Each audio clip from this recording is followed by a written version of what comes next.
So this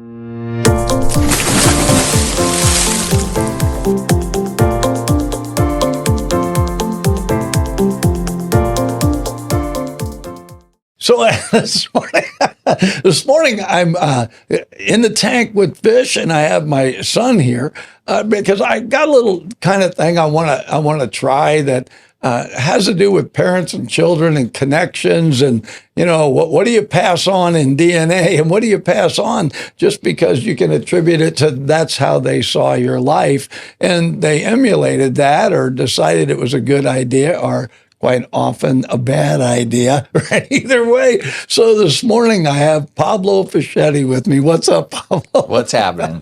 Good morning. It's really, I thought about this, about talking to you and interviewing you, and it's, to me, it's like we just have conversations. And I don't care if it's serious or not serious, just right, we're talking about stuff, right? We end up always going back to music, and it's like a connecting point with us. And we've certainly done road trips. And whenever I think of doing a road trip with you, I automatically think the Nelson after the rain out. The Nelson after the rain out. Yeah. And so there's certain things like that have been consistent. We have a tendency to quote pieces of movies. Mm-hmm. Right? We both have the same favorite movie. Right, When Harry Met Sally. And so there were things that happened in connections in growing up, right? Yeah. But what I wanted to do is I wanted to kind of really go backwards, right? And say, hey, although I'm your father interviewing you, you don't have to hold anything back. All right.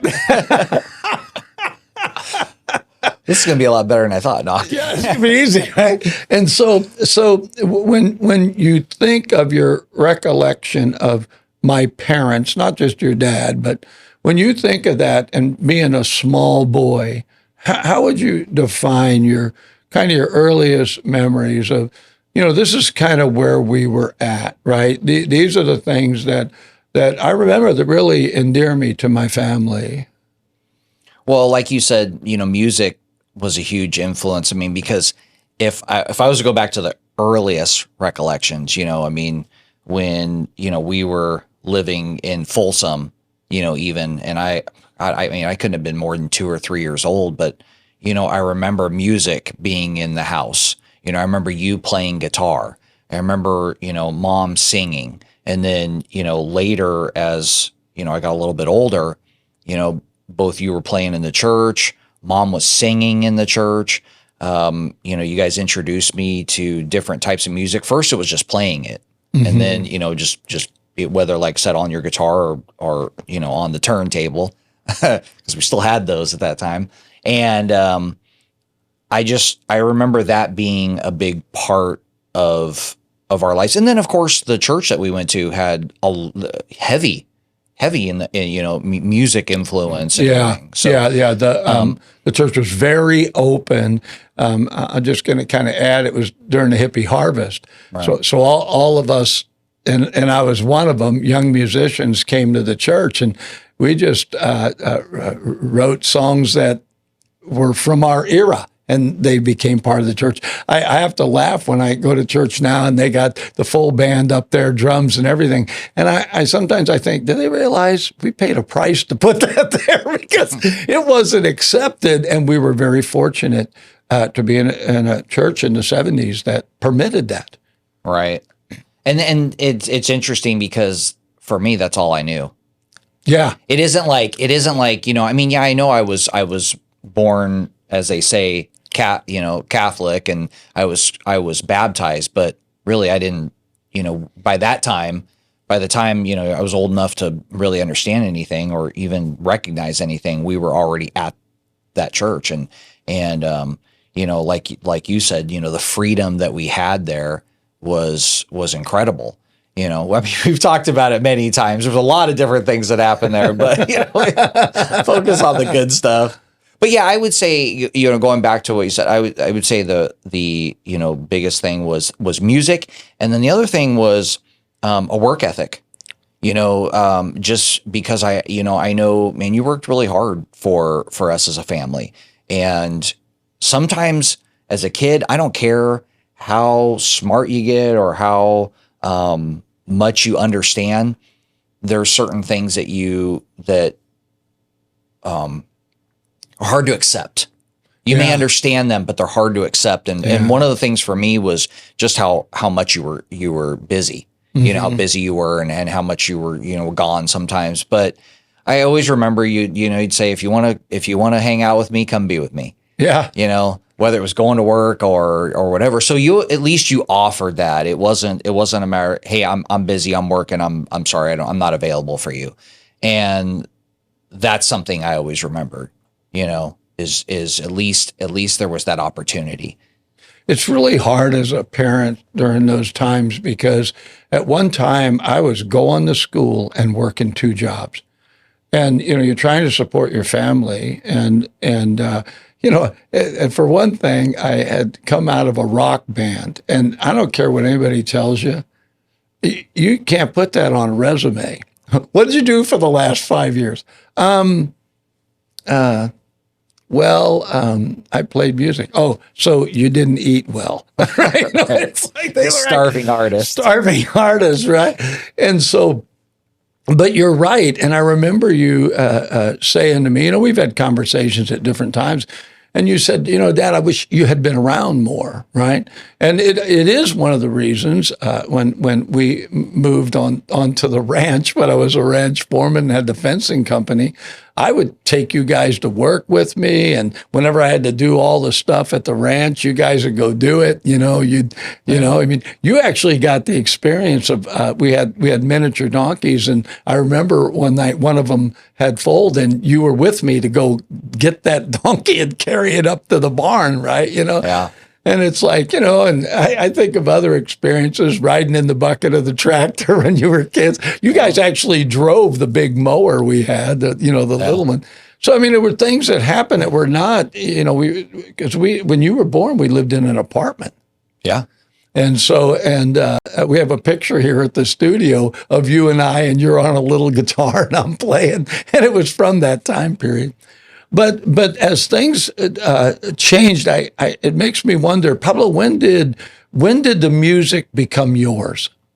Right? It's a huge connection between you and I. But when did it actually become yours? And you were going, this is my music. That was my dad's music. And your mom listened to all kinds of music. She definitely was an influence in your life. But at what point did it become yours?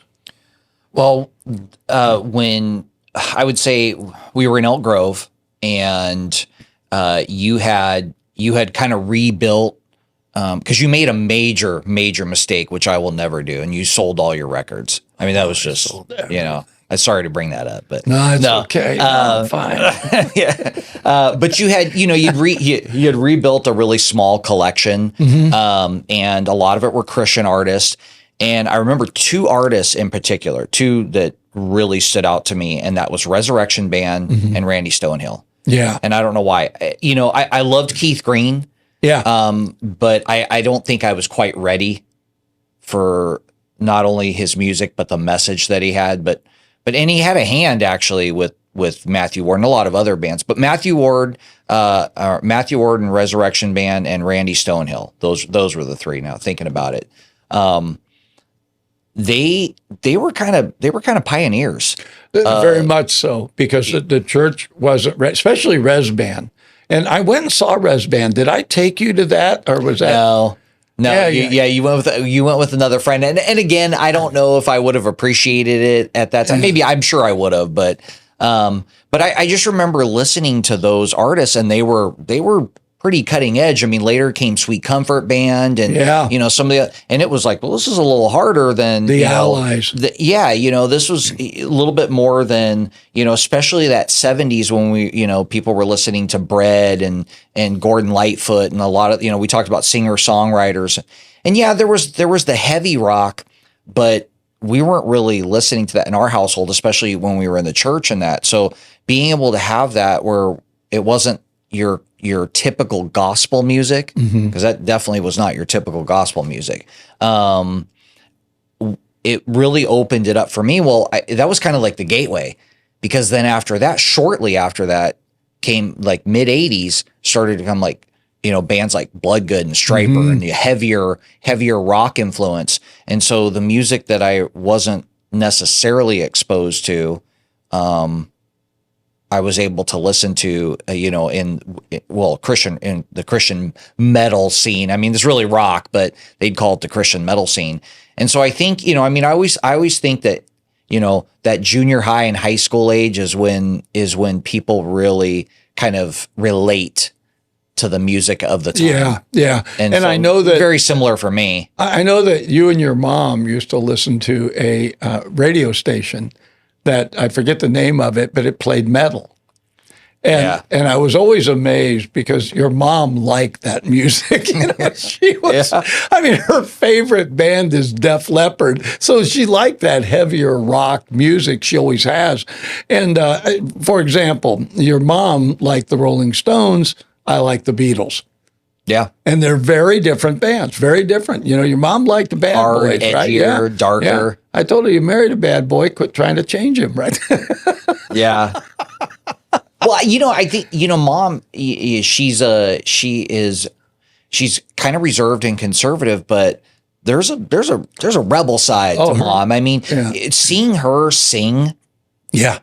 I mean, I've been to concerts that people didn't move as much as mom and just, get as wild but yet mom, I always tell people this, as far as musical influence, mom also introduced me to Zorba the Greek.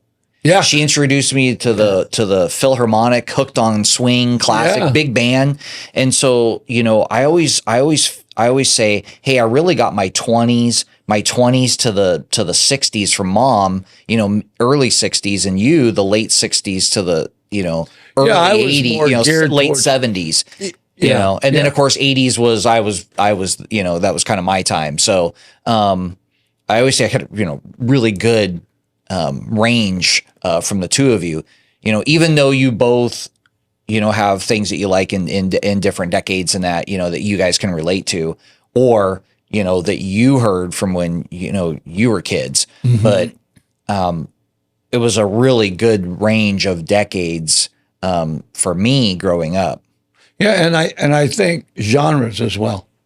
Yeah. Right? Because your mom and I both like really varied music. I want to drop back for a second because I'm thinking, where does this influence? At what point, was it an influence from us? And like you say, work ethic. I literally took you boys to work with me, and I remember, I don't know how old you were. I worked at a men's clothing store, and you came in there, man. Pretty soon you were doing inventory, and you were stocking the back room and checking in product and putting it away, and you just seemed to. I mean, it was in a mall, and and you got a chance to roam the mall and do whatever, but you just seemed to be it was like you were never afraid of work. I don't know where, even on the ranch, right? We were out there. If I said, hey, boys, I need you to do, you guys were never, you or Josh, either one, were never like, no, we don't do, I mean, it was like automatic with you. Yeah. Well, I mean, I think that, we actually used to go to work with you when you were doing firebrand fencing. Yeah. And so that's hard work. I mean, we watch sometimes when, now I was really, really little and it's hard. It's hard to, put lag bolts into the, that fencing when you're that little, but, watching you and some of the guys that you had, and I remember there was this one job that you had where it had to be done, or the weather was coming. There was something that was happening. I think it was weather related. And I think half the church was out there helping. It was, we were at a very large ranch. This guy literally landscaped 80 acres. It was the craziest job I ever had. And he wanted the fencing. What we did was lodgepole pine. It looked like Lincoln logs, right? Yeah. Beautiful fencing. And he had this very long driveway, and he wanted it to be absolutely level. And when you drove down the driveway, the posts on both sides were exactly across from each other. And we did. I mean, it was crazy. So anyway, he had cutting horses, and And there was an event coming up. We had built loading chutes and all this stuff. And he said, I need a round pen, and it has to be done by a certain date. And it started raining. And you're right. I had asked people from the church, please come help us finish this job. There was about 5 of us on that crew, and then we had everybody help. Yeah. And there was gals from the church out there in the rain with electric impact drivers driving lag screws. I mean, it's probably not OSHA would have shut us down, but yeah, and there was something to be said for that. The people that worked with me were good people, and it was always a lot of fun, but you're right. You were kind of little to be lugging logs around, Yeah. But and I do think that I look at the way that you and Josh both are now with your jobs. You get there early, you get the job done. Your minds you guys are, and I do wonder because your mom, for the most part, wasn't working when you guys were little. So she was home, and it was a decision that her and I made, which is also why I had to work more, right? Right. And so the only way I think that you would have got that is you got to go see what the work world's like. And I was always open to that, more than I was open to just let them go find something.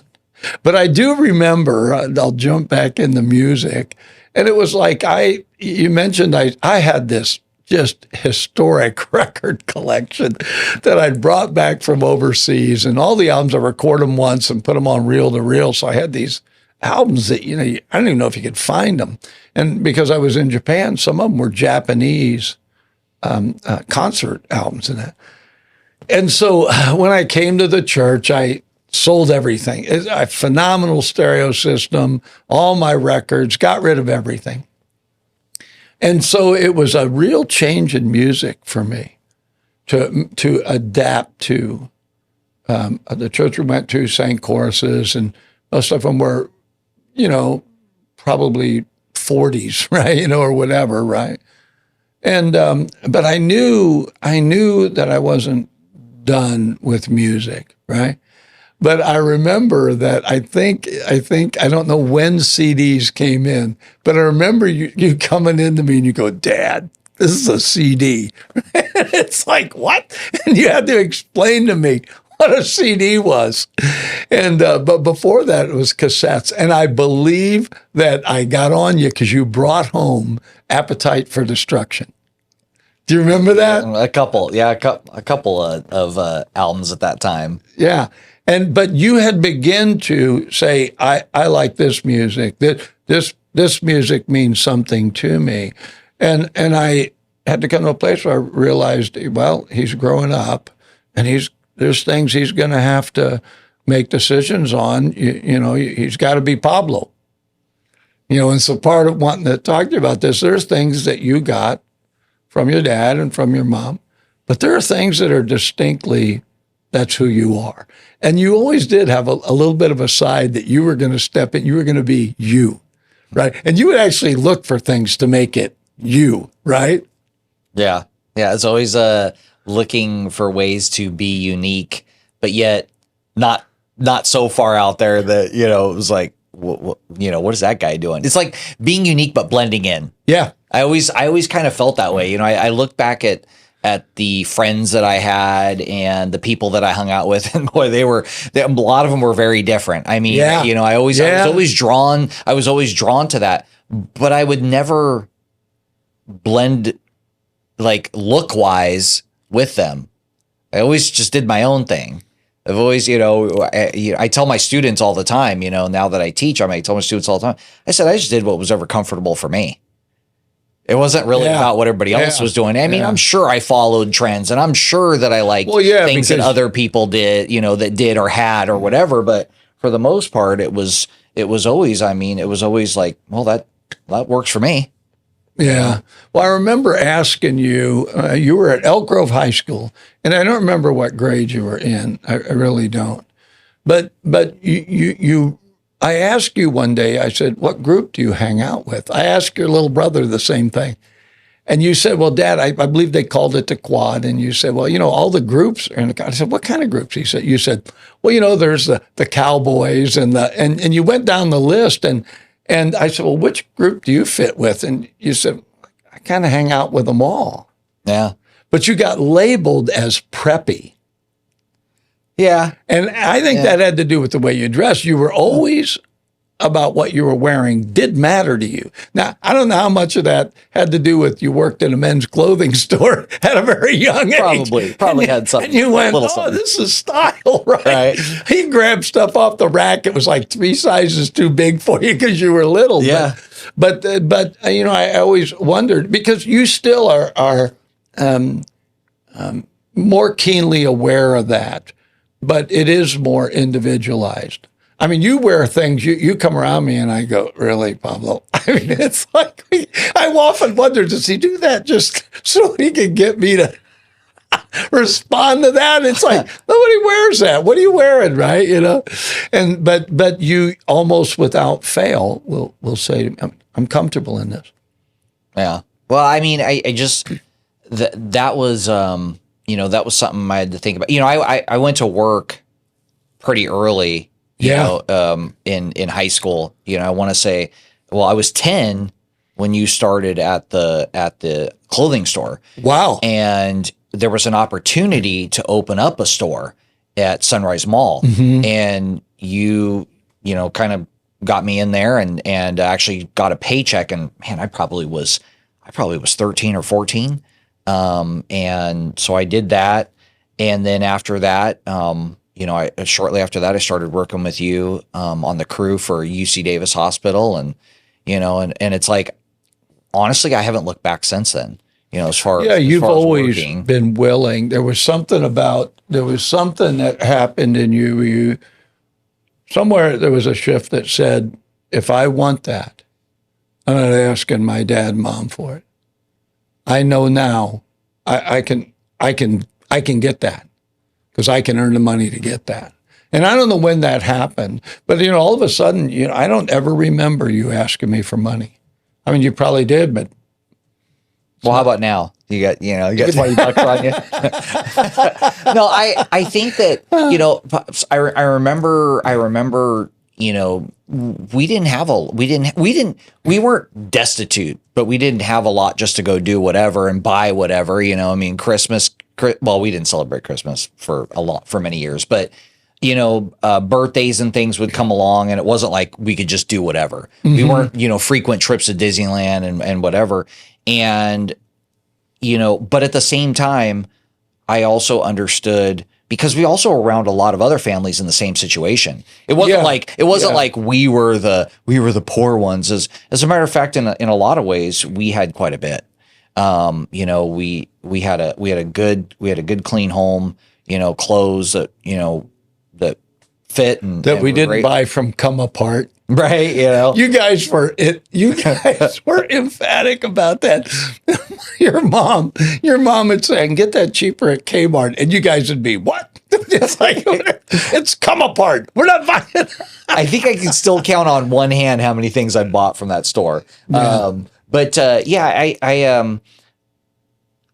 I recognize that at some point, because not that I was a burden on you guys.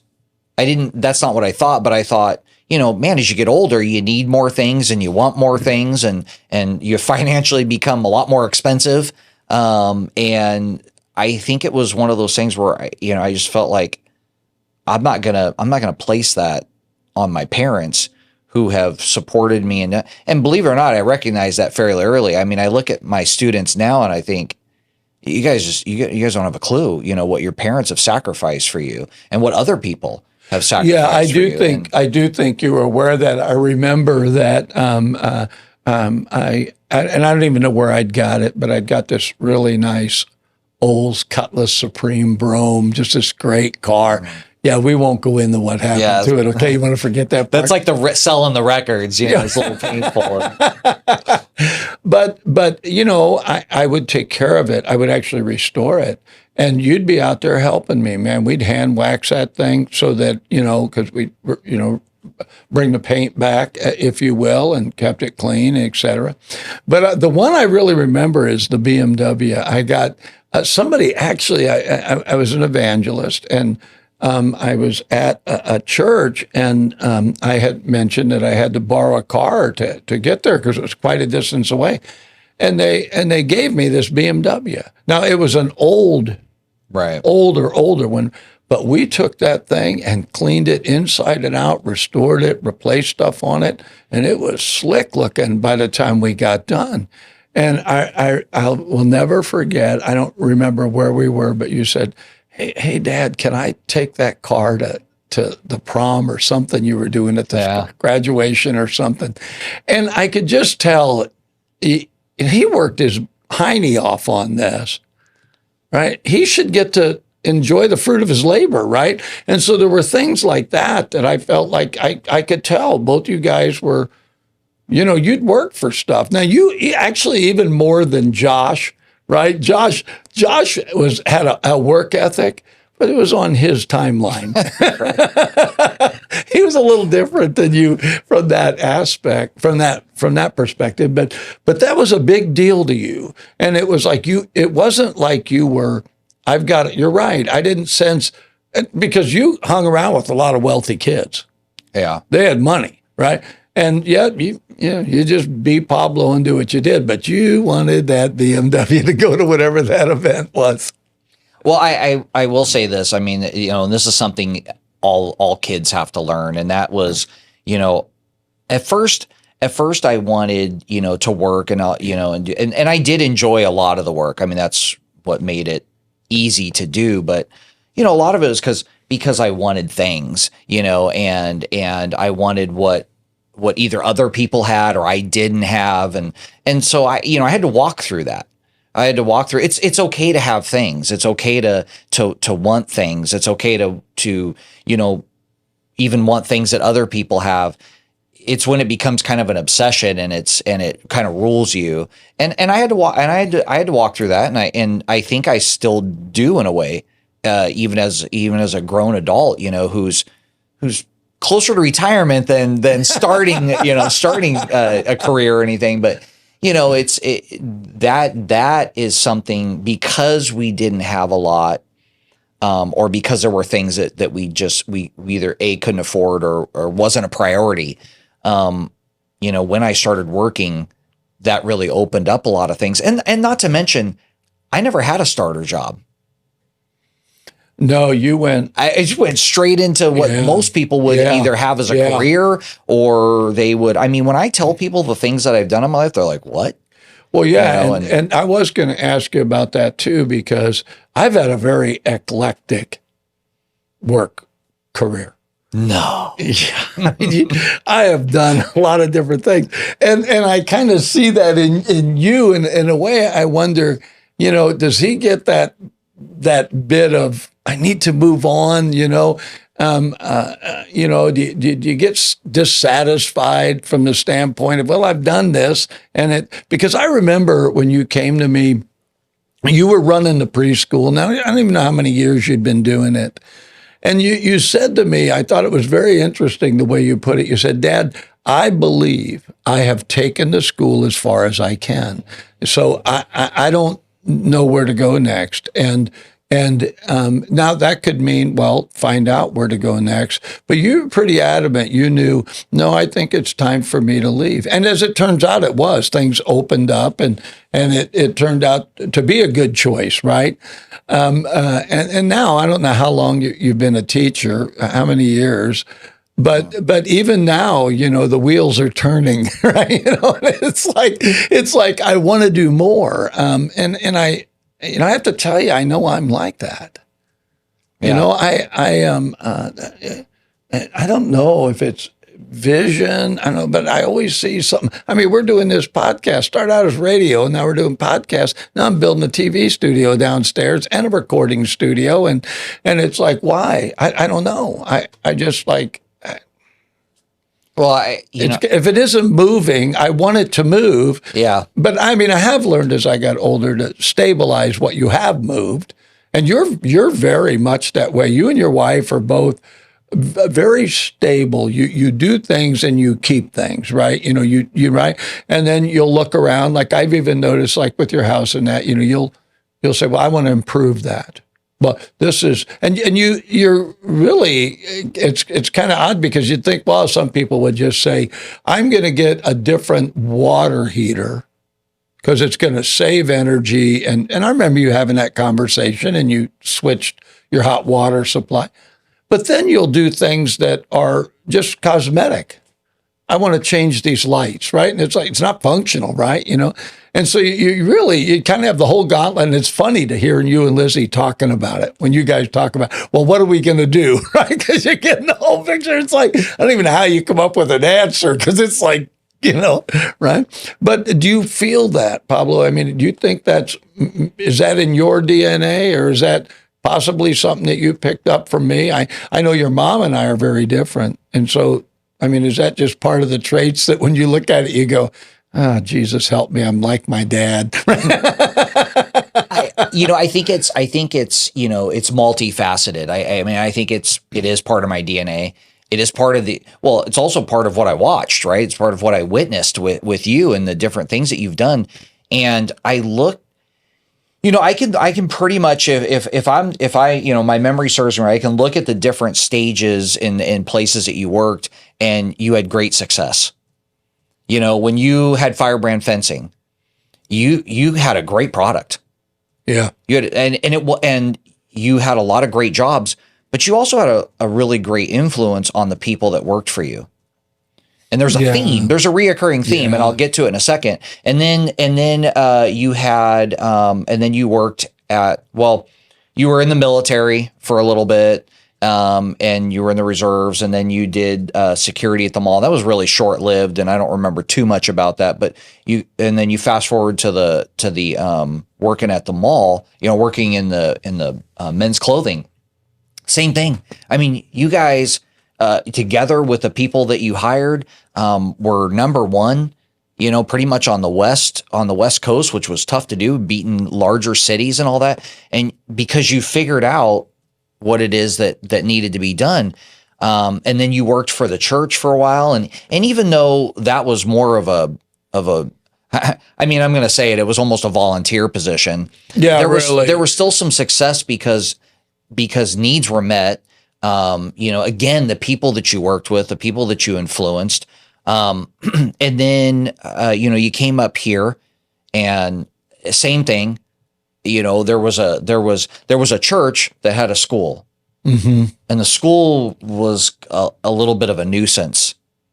And in the end, the school ended up really kind of being at the forefront because of the ministry that was there and everything. And then, you had your stint in radio station, and there were some other things here and there, but the success, like I went back in the military. Yeah, you went back in the military, but the success has always at the root of it has always been people.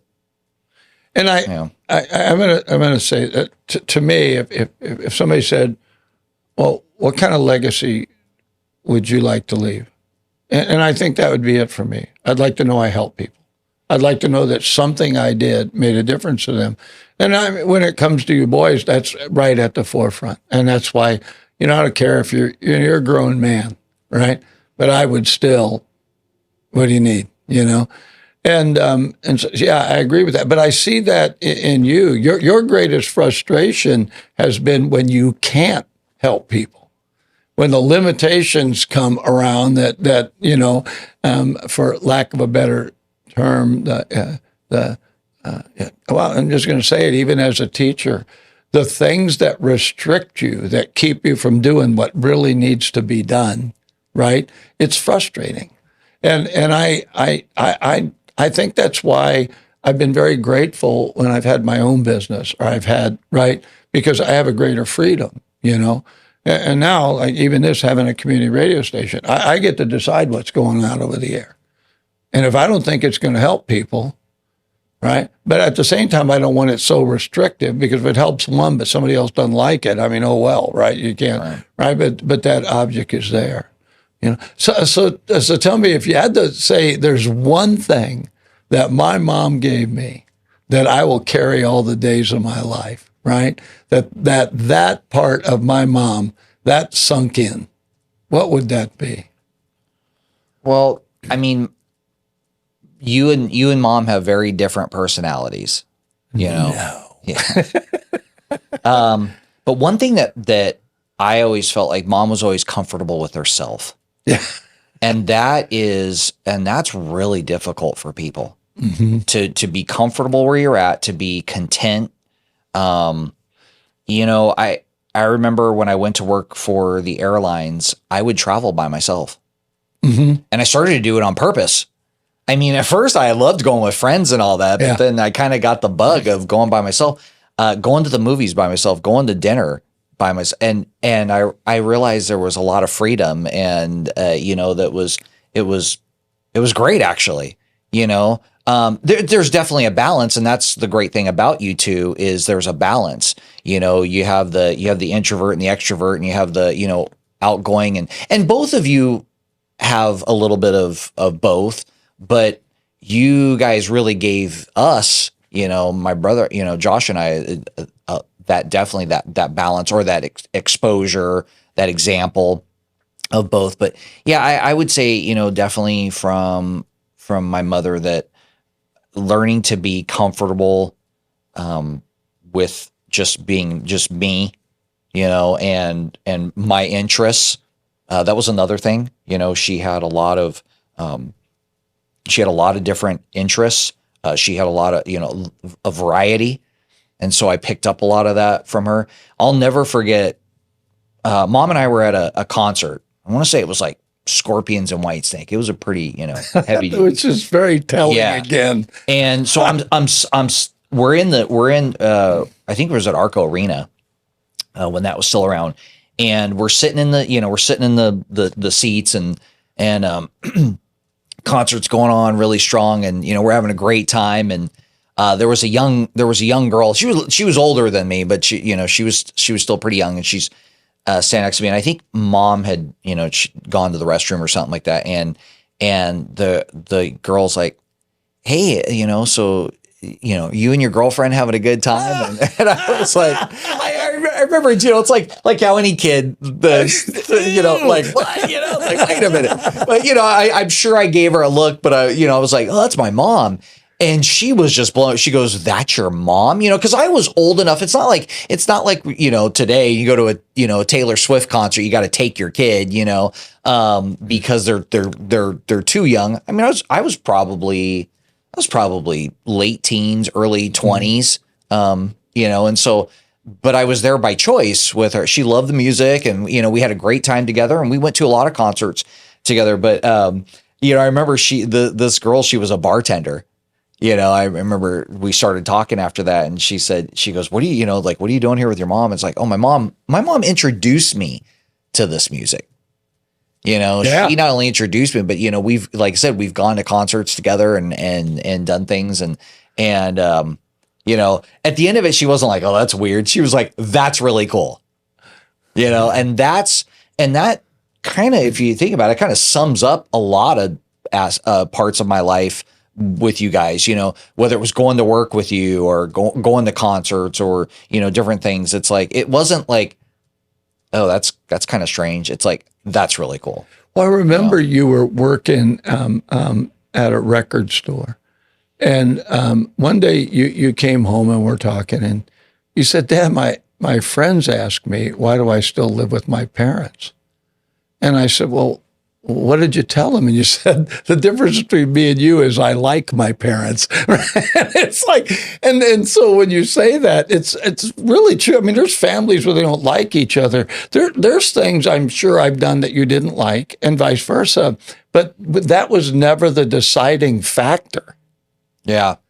Well, I mean, you know, yeah. I mean, very early on, we had family meetings, right? Where it's like, all right, bring the stuff out on the table. We're talking through it. That was when you guys were even very young. We had different people live with us, right? And you guys, I remember we moved up here, you and Josh both said, and, you know, your mom was just kind of nodding, right? It's like, "Could we go for a while with nobody living with us?"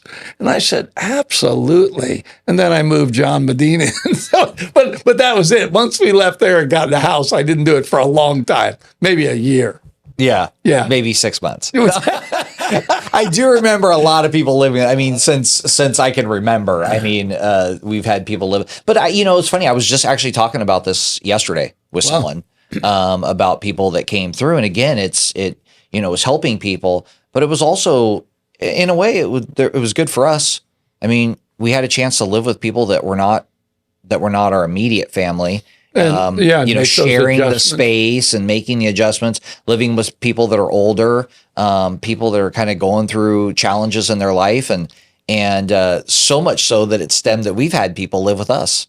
Yeah. I mean, right now we have an exchange student, and I'm very particular. I'm very particular about my home. I'm very particular about my things. Because I always feel like, hey, you should be very thankful and grateful for what you have, and you take care of it. Yeah. And I think that was part of having to earn it. Yeah. Instead of it just being handed to you. And there was a side of me that was like that. There was things I would get for you boys, or your mom would, but I because of my own personal life, I knew it was important to have to earn things, because you have a greater respect for them then. If it's just handed to you, it's like, man, doesn't matter. I'll get another one. I'll go ask him for another one. That wasn't going to happen, right? And so if I ask you the same question, that you can see where your mom made a difference in how you think. And I can see that in you and Josh. I could see in part where you're like your mom, and in part you're like me. But I'd have to say, and the whole family would agree, you're more like me than you are mom, right? I mean, it's just, and I don't know if it's how much we hung out, or I can't tell you. I remember reading the scripture that says that at the length, right, if you raise your child right, at the length, you'll be friends. And I remember telling you boys, I'm not your friend, I'm your dad. Yeah. So you're going to do dad here. So don't try to buddy up, right? You can get your stuff done, do what you got to do. And I was told constantly I was too hard on you boys, right?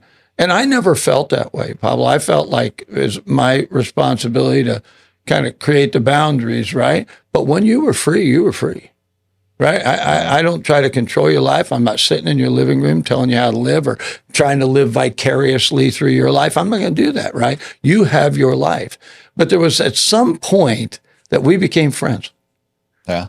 And I don't know when that was, but I'd like to say it was probably on a road trip because we loved to travel together.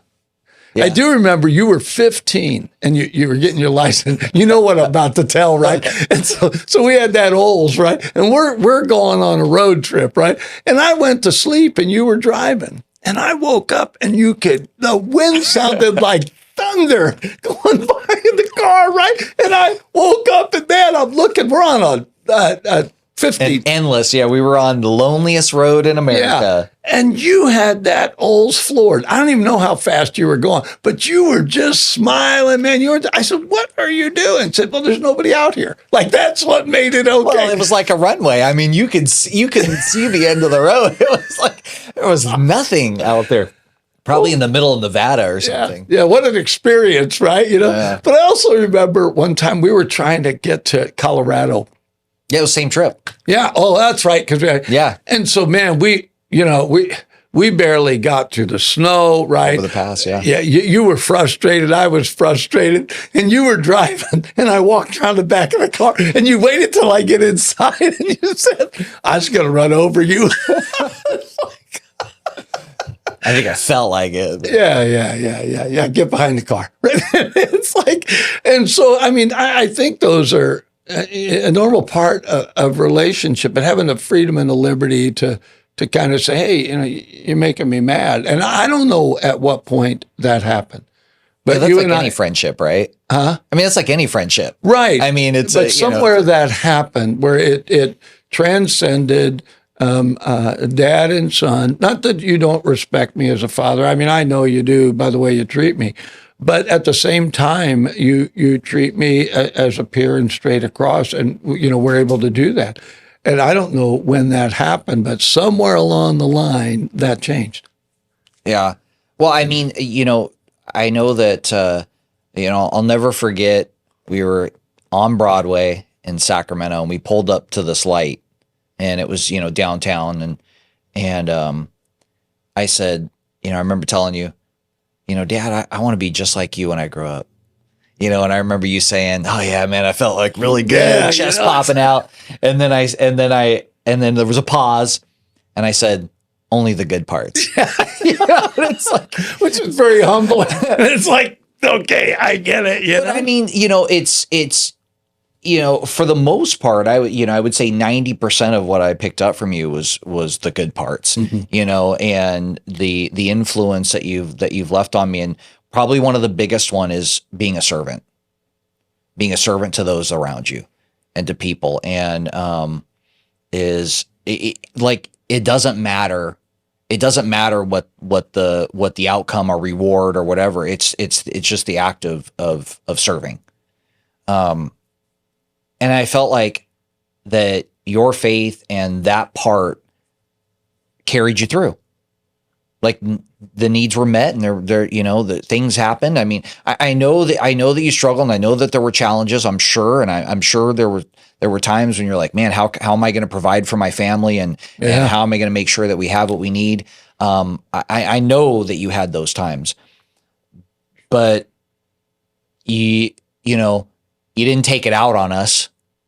You kept the faith, and we had. And by the way, the house looked great. The decorative bark was amazing. I mean, it's good. Little inside joke thrown out there, but I would have to say that is carried on. I mean, I think about that. When I'm with others, it's like, what am I doing for them, not for me? And this isn't, it isn't like, oh, look at me. I'm sure that's a constant battle. That's not like something I'm just naturally, I mean, I was selfish for a long, long time. I mean, and